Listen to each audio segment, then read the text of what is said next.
Rolling motion में अगला question करेंगे, क्वेश्चन नंबर 3।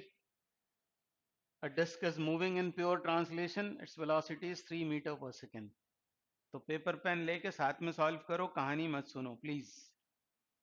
बहुत डिटेल में बात करेंगे, हर पॉइंट आपके साथ डिस्कस करेंगे, पर आप पेपर पेन लेकर यदि सॉल्व करेंगे तो आपका कॉन्फिडेंस लेवल बढ़ेगा और क्वेश्चंस भी इजीली आपसे बनेंगे। तो आप थोड़ा स्टाइल चेंज कर रहे हैं, बहुत आराम से आपसे प्यार से बात करते हुए धीरे धीरे इस क्वेश्चन को सॉल्व करेंगे। बशर्त यह है कि आप पेपर पेन लेके साथ में सॉल्व करो, आपको ये इजी लगने लगेगा। वैसे टॉपिक बहुत डिफिकल्ट लगता है बच्चों को रोलिंग, पर इसको इजी बनाएंगे आपके लिए।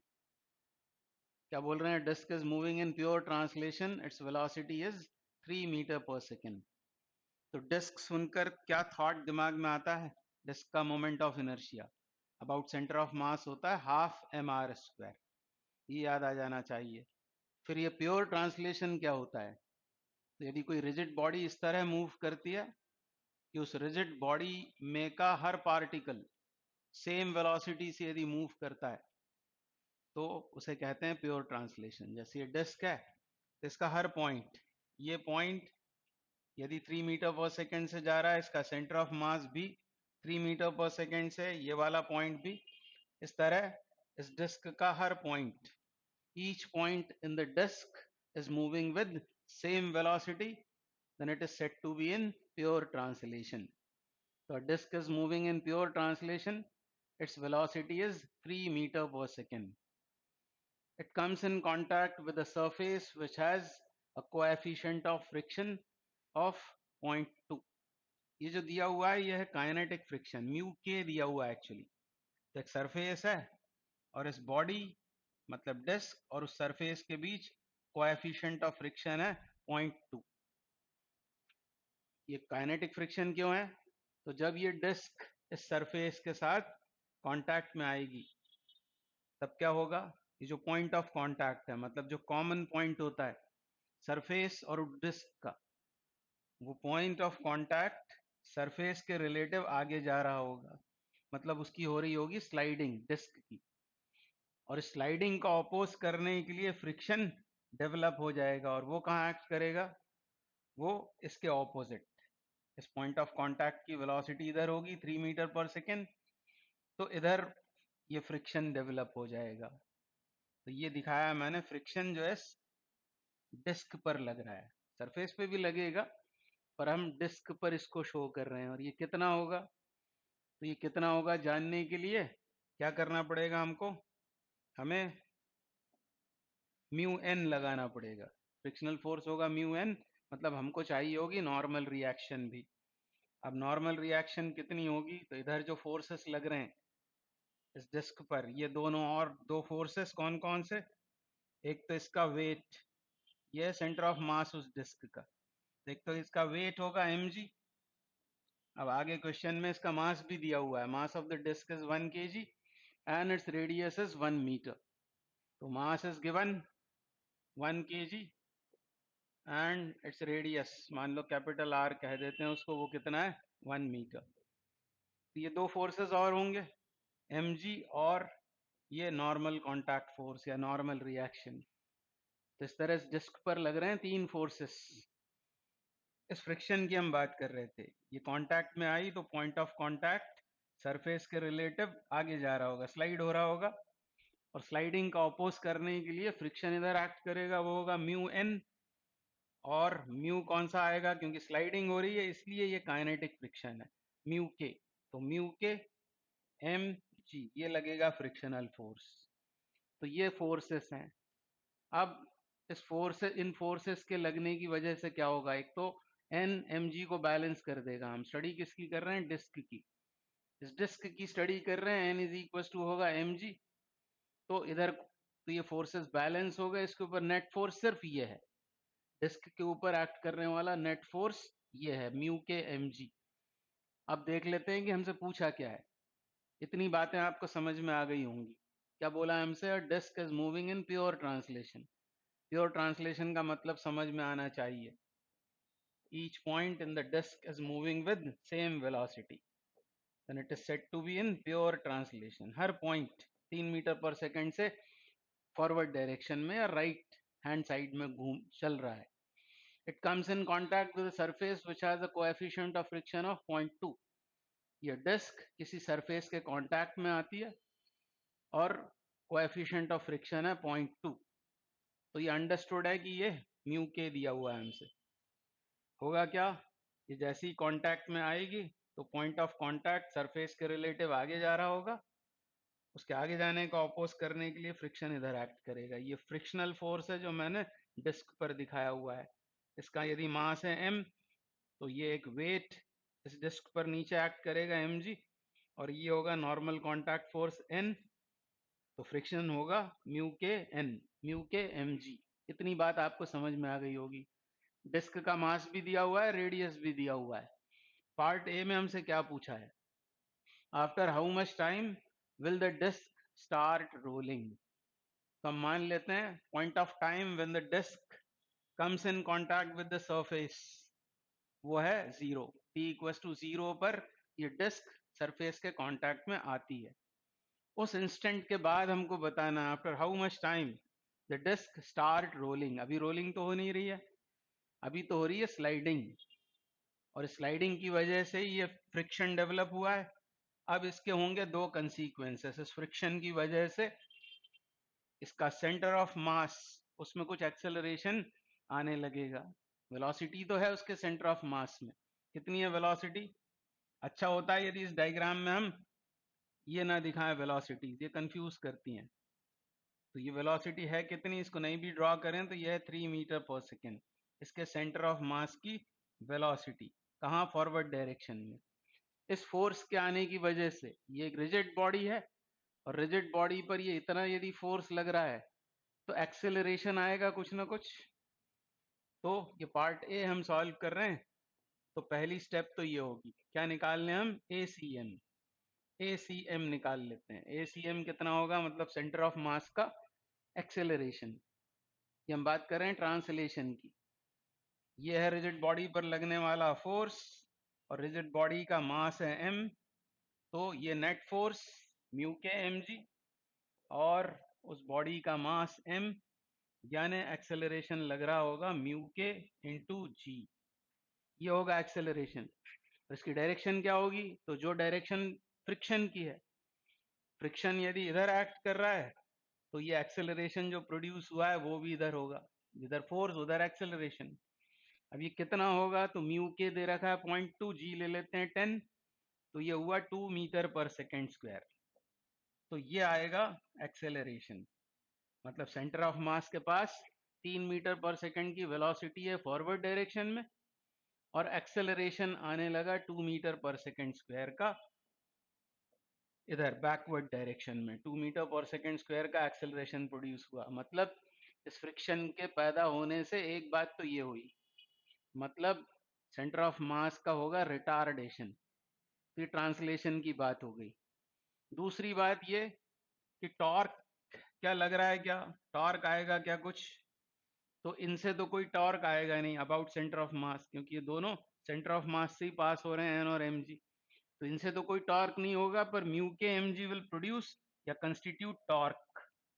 अब वो टॉर्क होगा कितना, तो फोर्स, और ये फोर्स की line of action axis of rotation से परपेंडिकुलर डिस्टेंस, वो होगा आर के बराबर.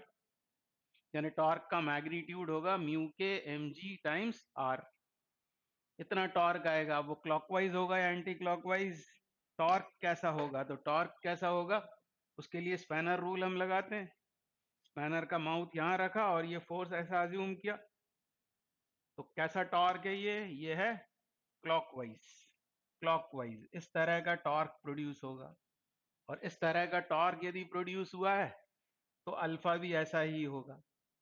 इनिशियली उस डिस्क के पास ओमेगा तो है नहीं, पर अब ये अल्फा आ गया t इज इक्वल टू 0 पर. तो ये अल्फा कैसे आएगा, तो जैसे हमने ए सी एम निकाला है वैसा अल्फा अबाउट सेंटर ऑफ मास निकालते हैं. वो कितना होगा, वो होगा, क्योंकि आप जानते हैं अल्फा निकालने के लिए हमको इक्वेशन, टॉर्क इक्वेशन यूज करना है, तो वो होगा tau C M, torque about centre of mass upon moment of inertia. तो हम अल्फा सी एम निकाल सकते हैं। अब टाउ सी एम कितना, अभी हमने बात की थी उसकी, कितना होगा वो, mu K M ji times are, ये होगा upon moment of inertia. Moment of inertia हमने बात की थी, ये डिस्क है, एम मास आर रेडियस की, यानी मोमेंट ऑफ इनर्शिया होगा इसका हाफ एम आर स्क्वायर। तो ये एम आर स्क्वायर तो यहीं रह गया और ये 2 रेसिप्रोकेट होके यहाँ आ गया, तो ये m कैंसल आउट, एक r कैंसल आउट, तो ये हुआ 2 म्यू के जी अपॉन आर। अब रेडियस है 1 मीटर, म्यू के दे रखा है 0.2, तो ये हो गया 4, सॉल्व करने पर 4 क्या, रेडियन पर सेकेंड स्क्वायर, रेडियन पर सेकेंड स्क्वायर, मतलब ये अल्फा इसमें प्रोड्यूस हो गया। तो क्या हुआ, ACM भी है, अल्फा CM भी है। अल्फा तो इस टॉर्क की वजह से अब प्रोड्यूस हो गया, इनिशियली तो ये थी ट्रांसलेशन में, पर इस अल्फा की वजह से अब ये रोटेट भी होने लगेगी।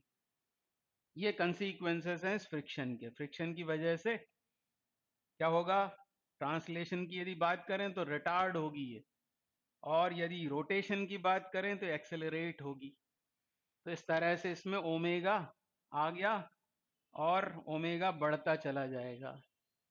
फिर एक स्टेज ऐसी आएगी, क्योंकि हमको बताना है वो टाइम जब डिस्क ने रोलिंग स्टार्ट किया, तो वो बतलाने के लिए अब हमको ऐसा सोचना, कंडीशन लगाना पड़ेगी रोलिंग की, जिसकी बात हमने पहले 2 क्वेश्चंस में की हुई है। तो क्या करना पड़ेगा अब हमको, तो रोलिंग के लिए आपको पता है कि VCM होता है आर ओमेगा, ऐसा होना चाहिए। VCM मतलब सेंटर ऑफ मास की वेलोसिटी आर ओमेगा के बराबर जब हो जाती है तो होता क्या है, पॉइंट ऑफ कांटेक्ट आ जाता है रेस्ट में, इसकी वेलोसिटी हो जाती है आर ओमेगा और टॉप मोस्ट पॉइंट की 2r ओमेगा, वो सब हमने पहले डिस्कस किया हुआ है। अब VCM निकालना पड़ेगा हमको। हम मान लेते हैं कि जस्ट जब इस डिस्क ने सरफेस को टच किया, वो पॉइंट ऑफ टाइम या वो इंस्टेंट ऑफ टाइम है 0, और उसके बाद t समय के बाद रोलिंग स्टार्ट हुआ, ऐसा हमने मान लिया कि रोलिंग t समय के बाद स्टार्ट होती है। तो इस तरफ LHS में हम लगाएंगे v is equal to U plus A T, ये काइनामेटिकल इक्वेशन, क्योंकि ACM ये कांस्टेंट है, लीनियर एक्सेलरेशन वो कांस्टेंट है, तो ये इक्वेशन हम यूज कर सकते हैं। तो u कितना है, u कितना है ट्रांसलेशन में, ये है u, 3 मीटर पर सेकेंड थी इनिशियल वेलोसिटी, t बराबर 0 पर, एक्सेलरेशन कितना है 2, और वो टाइम हमने सपोज किया है t, यानी यहाँ क्या लिखेंगे 3 माइनस 2t, ये VCM की बात हुई, रेडियस है 1, और इस तरफ क्या इक्वेशन लगाएंगे, इस तरफ भी यही रोटेशन वाली जो काइनामेटिक्स में हमने किया हुआ है, ये होगा omega is equal to omega naught plus alpha T, ये इक्वेशन लगाएंगे। अब omega naught initial angular velocity कितनी है 0, तो 0 हो गया। अल्फा कितना है, अल्फा ये निकाल रखा है हमने 4 और इंटू टी, बस इसको सॉल्व कर देना है हमको। 3 minus 2t equals to 4t, therefore 6t, 6t is equal to 3, and hence t equals to 1/2 second, मतलब हाफ सेकेंड के बाद जब ये डिस्क सरफेस के साथ कांटेक्ट में आती है, उस इंस्टेंट से लेकर हाफ सेकेंड के बाद रोलिंग स्टार्ट हो जाएगा। तो ये इस क्वेश्चन का आंसर है। अब जल्दी से इसको फिर से एक बार समझते हैं, पूरी कहानी क्या है। एक डिस्क दी हुई है, उसका moment of inertia about centre of mass होता है हाफ एम आर स्क्वायर, पता ही है हमको, is moving in pure translation, तो ये याद आ जाना चाहिए। प्योर ट्रांसलेशन मतलब ये हर पॉइंट 3 मीटर पर सेकेंड से मूव कर रहा है उस डिस्क का। It comes in contact with the surface which has a coefficient of friction of 0.2, the mass of disc is 1 kg, its radius is 1 metre, after how much time will the disc start rolling. तो जल्दी से क्या करेंगे, हम निकालेंगे, ये सोचेंगे कि जैसे ये कांटेक्ट में आई, पॉइंट ऑफ कांटेक्ट आगे जा रहा है, मतलब फ्रिक्शन इधर एक्ट करेगा, और यही जिम्मेदार होगा इसके रोटेशन के लिए। तो म्यू के mg इधर एक्ट कर रहा है, ये हुआ फ्रिक्शनल फोर्स, और इसके ऊपर नेट फोर्स की यदि बात करें डिस्क के ऊपर, तो ये तो बैलेंस हो गए दोनों, नेट फोर्स सिर्फ ये है। तो नेट फोर्स अपॉन मास से निकाल लिया हमने एसीएम, सॉल्व किया तो आया 2 मीटर पर सेकेंड स्क्वायर। ये है कांस्टेंट, मतलब ट्रांसलेशन के लिए जिम्मेदार होगा ये एक्सेलरेशन जो वेलोसिटी से ऑपोजिट काम कर रहा है। क्यों? क्योंकि फ्रिक्शन ऑपोजिट है। तो ये यदि पॉजिटिव साइन के साथ, तो ये नेगेटिव साइन के साथ लेना पड़ेगा। ये कहानी हो गई ट्रांसलेशन की, मतलब एसीएम है यानी ट्रांसलेशन हो रहा है। अल्फा सीएम कैसे आएगा? तो टाउ सीएम निकालें पहले। इस फ्रिक्शन ने कितना टॉर्क प्रोड्यूस किया? Mu K M G into ये R upon moment of inertia half M R square रखकर इसको सॉल्व किया, ये आया 4 रेडियन पर सेकेंड स्क्वायर। इनिशियल ओमेगा इसका 0 है, इस अल्फा की वजह से इसमें रोटेशन यानी ओमेगा आ जाएगा। तो एसीएम है, अल्फा सीएम है, मतलब ये कंबाइंड मोशन का केस है। तो आपको पता ही है रोलिंग में कंबाइंड मोशन ही होती है, ट्रांसलेशन भी और रोटेशन भी। इसको कभी कभी कहते हैं प्लेन मोशन। तो प्लेन मोशन इसकी हो रही है, हमको बताना है कितने समय के बाद रोलिंग स्टार्ट हो जाएगा। अब रोलिंग की जो कंडीशंस होती हैं उनमें से एक कंडीशन ये है कि वीसीएम जब आर ओमेगा हो जाए, पॉइंट ऑफ कांटेक्ट की वेलोसिटी 0, इसकी आर ओमेगा और इसकी 2r ओमेगा। ये कंडीशन है, हमने पहले भी डिस्कस किया हुआ है। अब ये कैसे निकालेंगे? वीसीएम टी समय के बाद कितना? तो जब ये डिस्क कांटेक्ट में आई उस इंस्टेंट को हमने बोला 0, और उसके बाद हमको बताना रोलिंग कब स्टार्ट होगा। तो यहां लगा दिया हमने ये equation v is equal to U plus A T. तो v कितना है इनिशियल, सॉरी u कितना है इनिशियल? वेलोसिटी है 3 मीटर पर सेकेंड, एक्सेलरेशन आया है 2, मतलब 3 minus 2 into T is equal to R is 1। यहाँ लगा दिया omega naught plus alpha T, solve किया तो ये आ गया हाफ सेकेंड। मतलब हाफ सेकेंड के बाद रोलिंग स्टार्ट होगा। Part B, what will be the velocity of the disc when it starts rolling. तो रोलिंग कितने समय के बाद में स्टार्ट हुई है? हाफ सेकेंड के बाद। हमने एक्सेलरेशन निकाल लिया है सेंटर ऑफ मास का 2 मीटर पर सेकेंड स्क्वायर, ये है अल्फा। हमको चाहिए है velocity of the disc when it starts rolling. तो जब रोलिंग स्टार्ट हुई कितने समय के बाद? हाफ सेकेंड के बाद। तो यदि हम ये इक्वेशन लगा दें, v is equal to U plus A T, initial velocity कितनी है 3, एक्सेलरेशन सेंटर ऑफ मास का 2, और ये टाइम है हाफ, यानी कितना आया 2 metre per second. 2 metre per second ये आई वेलोसिटी डिस्क की, मतलब उसके सेंटर ऑफ मास की वेलोसिटी, जो इनिशियली कितनी थी 3 मीटर पर सेकेंड, अब वो कितनी हो गई 2 मीटर पर सेकेंड। और इसका ओमेगा भी निकाल लेते हैं, ओमेगा अबाउट सेंटर ऑफ मास इस इक्वेशन से, omega naught plus alpha T.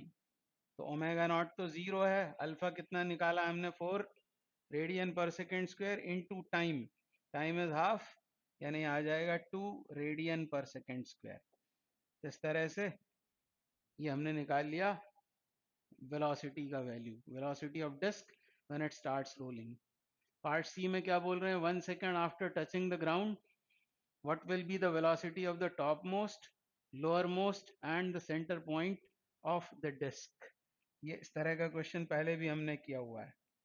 अब रोलिंग जब हो रही है, रोलिंग हो रही है जब 1 सेकेंड के बाद, after touching the ground, touch करने के आधे सेकेंड के बाद तो रोलिंग स्टार्ट हुआ, यानी इस 1 सेकेंड पर भी रोलिंग ही हो रही होगी। और यदि रोलिंग हो रही होगी तो इसका सेंटर ऑफ मास किस वेलोसिटी से आगे जा रहा होगा? सेंटर ऑफ मास की वेलोसिटी होगी जो हमने अभी फाइंड की है, कितनी होगी वो? 2 metre per second. 2 metre per second से ये वीसीएम आगे जा रहा होगा 2 मीटर पर सेकेंड से। जो आधे सेकेंड पर है वही 1 सेकेंड पर भी होंगी वैल्यूज। तो वीसीएम तो होगा 2 मीटर पर सेकेंड, और इसका omega, omega about centre of मास, वो कितना होगा? वो होगा 2 रेडियन पर सेकेंड स्क्वायर। ये होंगी वैल्यूज।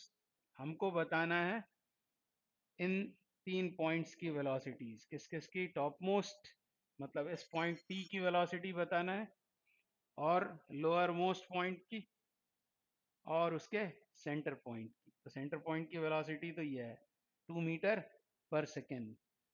अब पहले हम आपसे बात कर चुके हैं इसके बारे में कि जब कंबाइंड मोशन हो रही होती है, कंबाइंड ट्रांसलेशन एंड रोटेशन, तब उस रिजिड बॉडी के किसी पॉइंट की वेलोसिटी, ये वेक्टर इक्वेशन होती है, वो होती है किसके बराबर? वो होती है उस पार्टिकल की, उस पॉइंट की सेंटर ऑफ मास के अबाउट वेलोसिटी और सेंटर ऑफ मास की वेलोसिटी का वेक्टर एडिशन। अब यहाँ क्योंकि वन डायमेंशन में बात हो रही है तो ये वेक्टर साइन हटा सकते हैं। अब जैसे इस पॉइंट की हम बात करें, ये तो है अपर मोस्ट पॉइंट, u की बात करें मान लो, तो यहाँ क्या लिखूंगा मैं? vu इज इक्वल टू इस पार्टिकल की velocity with respect to centre of mass. तो ये क्योंकि रोटेट भी हो रही है तो सेंटर ऑफ मास के रिलेटिव हर पॉइंट सर्कुलर मोशन में होता है। रेडियस है r, इसका ओमेगा ये है, रेडियस कितनी है? 1 मीटर, यानी ये वाली क्वांटिटी अपर पॉइंट के लिए क्या आएगी? r ओमेगा के फॉर्मूले से, r इज 1 ओमेगा इज 2, यानी ये होगा 2।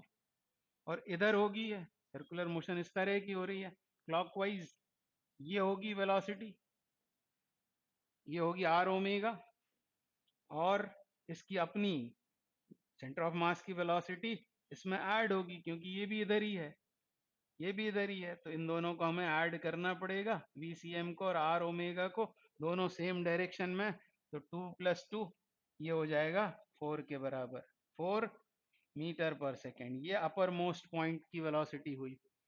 अब इस लोअर मोस्ट पॉइंट के बारे में बात करें तो VCM तो इधर होगा और रोटेशन इस तरह हो रहा है तो ये होगा r ओमेगा, ये दोनों हो जाएंगे सब्ट्रैक्टिव, तो लोअर मोस्ट पॉइंट की वेलोसिटी हो जाएगी 2 - 2, तो ये मिलेगी हमको 0। इस तरह लोअर मोस्ट पॉइंट की वेलोसिटी 0, इसकी कितनी होगी? 4 मीटर पर सेकेंड, और सेंटर ऑफ मास की होगी 2 मीटर पर सेकेंड।